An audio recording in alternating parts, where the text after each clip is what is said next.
Hello, hello, hello. You're tuning into another episode of The Wunderkind Show. Today's second topic, JK Dobbins. And look, ignore the wet spot. I'm telling you, I came from outside. It's been pouring all day. But no, today's topic's about JK Dobbins. And to let anybody else know, this year and next year is going to be absolutely horrific. Running backs want to get paid. And they look like they're willing to band together to get it. And these teams are digging in to not pay them. And that doesn't bode well for us. And I want to make sure I say that. You know, a lot of times, if you push people enough or push people into the corner enough, you might get something that you're not expecting. And I feel like that's what's happening with the NFL and the running backs, right?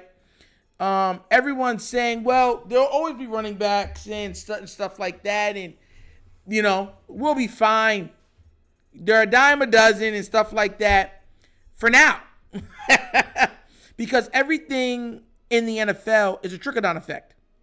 People don't seem to take this into consideration when doing, the stupidity that we're seeing going on in the NFL. You get where I'm coming from? People seem to not realize that it will affect the kids.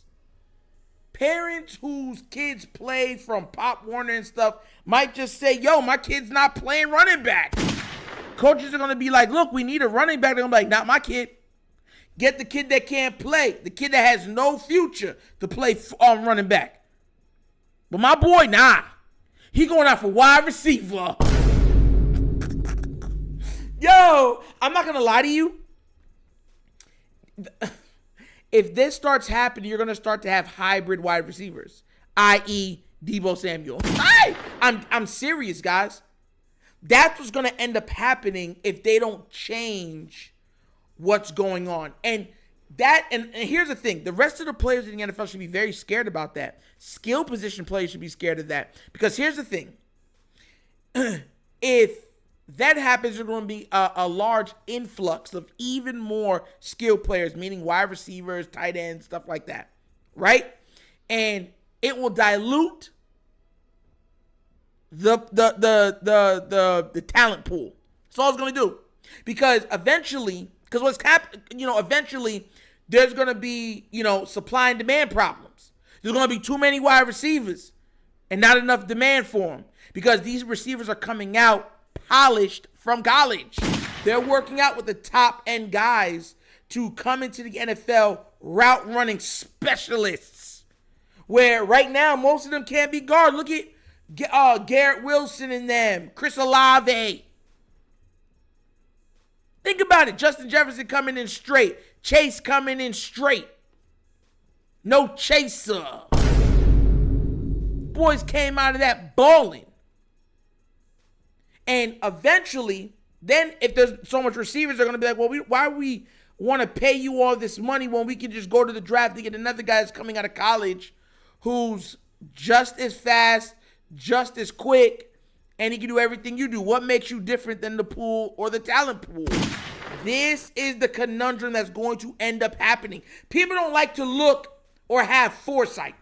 They don't like to have that. You know what I'm saying? They always want to be like, hindsight's always 20/20. Well, have some foresight then. Try to see things. Try to be a little more proactive so you can get in front of things. This is not just going to affect the running back market. This is going to affect wide receivers, tight ends. You're going to have guys becoming hybrids, tight ends, lining up in the H-back position that could run the ball effectively but can still receive and block. They're a little bigger and stuff like that, i.e. like a bigger Derrick Henry. You know what I mean? Because you're going to have to, because there's going to be such a depleted level of running backs coming out of the college ranks because all the stars are going to be like, I'm not playing running back no more. There's no money in it. I'd rather be a kicker. Yo, wouldn't that be funny if some of the greatest athletes said, yo, I'm about to be a kicker. Started bombing 90-yard field goals. And look, and that's how a lot of times happens with these things, right? When a sport becomes more popular, it starts garnering more talent, right? Because kids become more excited about doing it. It's the same thing happens with anything. When skateboarding first started out, they had trouble doing kickflips. But because its popularity started to soar, more kids who were probably athletic and was doing other things started doing it. So now you had more athletic kids skateboarding and started doing triple back flips, somersaults, holding the board with their teeth while they fly into the air. Kickflip with their teeth. Flip it, kick it, bop it. I'm dead serious. That's what's going to end up happening in the NFL if they're not careful. And the problem, and the biggest problem is that it's going to dilute the product. Of course, listen, people are not understanding that the teams that are winning because they have elite quarterbacks. They're saying, oh, well, all these teams are winning, you know what I'm saying? They don't have great receivers. That's because they had great receivers and a great quarterback. Or the quarterback played out of his mind. That's what happened. Not every team has a good quarterback. How long, if that's true, think about this real quick. If you're talking about, running backs aren't worth it, how good is Tannehill? How good is the Jets quarterbacks been in the last 20, 30 years? Huh? Browns? Raiders? Huh? Texans? Huh? You get my drift? This is like the Steph Curry effect. Not everybody's sitting there, oh, I want to shoot threes. Oh, yeah, got 7'2" dude, 982 pounds. Talking about some, look at the swish. Wah. Shooting it just like that. Wah. Take your big butt down in the post and go get some points. Block some shots. Stop flopping. But that's the conundrum. Because sports are dictated by trends.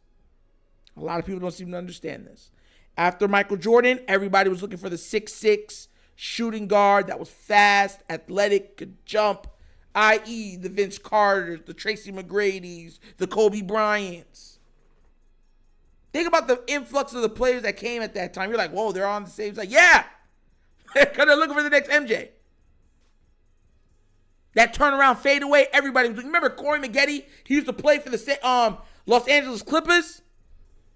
And that's what's going to end up happening to the NFL. See, that's what's happening. Everyone's thinking, oh, we'll just air it out because, because our quarterbacks like to throw it and we have a lot of wide receivers. No, not every team has great wide receivers. Not every team has a great quarterback. And that's facts.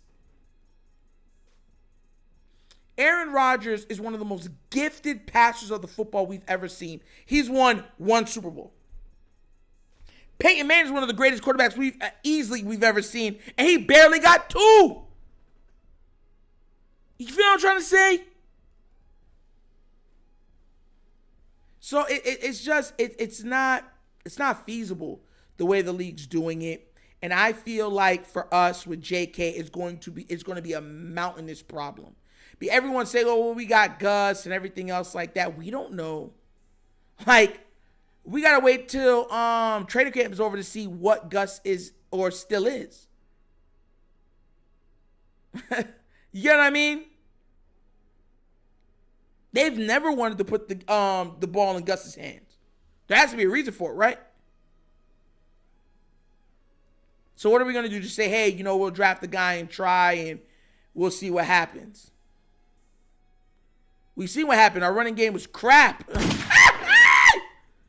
They drafted bad, and they picked up old veterans that looked like they were running in sand. Derrick Henry is one of the top 20 players in the entire NFL. Christian McCaffrey is one of the top 30 players in the entire NFL. Nick Chubb is one of the top 30 players in the entire NFL. For those guys to get looked at and say, hey, you're not worth it, or you know what I'm saying, and stuff like that, and you're replaceable.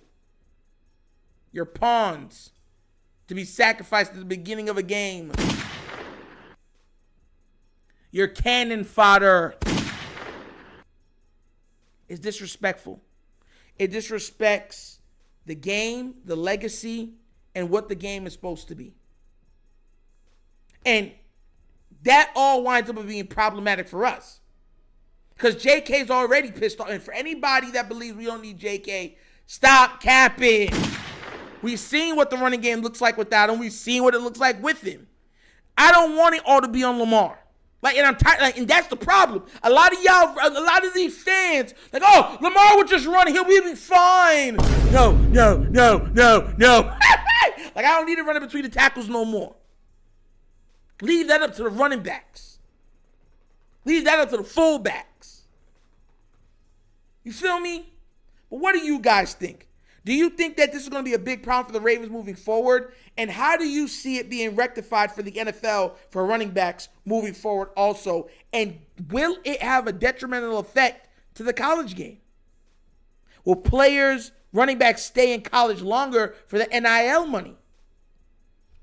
These are all questions that need to be answered. But that's another episode of The Wunderkind Show. Thank you all for watching. You know how we get down. We have fun and we joke, but everything we talk about is rooted in what? Facts and truth. Please do remember, like, subscribe, hit the notification bell, leave a comment. You know I love the comments. Just be respectful, please. That's all I'm asking. And if you would like to donate, the bottom of the screen is a QR code. QR code to a Cash App. Cash App is located in the description of every video that we do. Name of it, money sign, The Wunderkind Show. And last but not least, The Wunderkind Patreon. Look, guys, I'm telling y'all, extra content, especially when the regular season starts. There's going to be so much stuff that you're going to have your posts come up live on every single video that I do. I'm going to do secret videos that are just for you guys. I mean, go read the tiers. They're amazing. I made sure. It's a lot of work, but you guys are worth it. So go take a look at the Patreon for The Wunderkind Show, okay? But once again, this is The Wunderkind Show. This show is Nitro signing off. And as always, you guys know my slogan. Peace. And I am out of here. Yerp.